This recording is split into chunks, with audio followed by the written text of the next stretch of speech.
If you like our video, click the button to subscribe to our channel and get easy access to new content.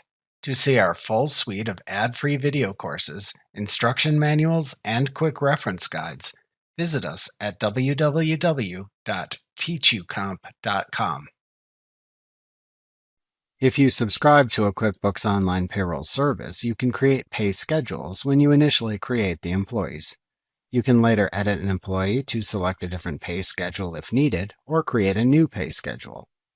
To change an employee's pay schedule or create a new pay schedule, edit the employee's record for the employee whose pay schedule you want to change.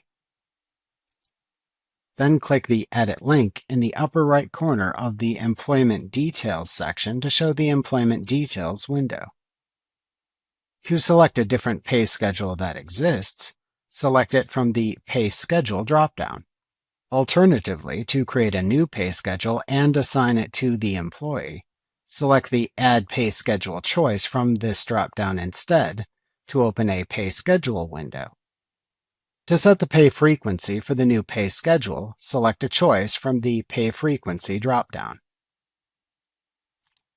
To set the date of the next payday for this new pay schedule, select a date from the Next Payday calendar date selector.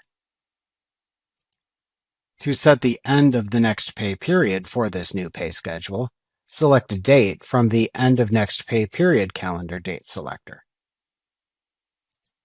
Then type a name for the new pay schedule into the Pay Schedule Name field. To set this pay schedule as the default for new employees you add, check the Use this pay schedule for employees you add after this one checkbox. The Upcoming Pay Periods chart at the right side of the window shows the upcoming pay periods and their associated paydays for this pay schedule, so you can make sure you have the correct dates selected. To then save the new pay schedule, click the Save button in the lower right corner of the Add a Pay Schedule window. Alternatively, to cancel it, click the Cancel button. Either way, you then return to the Employment Details window, and the new pay schedule also appears as the selected choice in the Pay Schedule dropdown. You may need to change this setting if this is incorrect for this employee.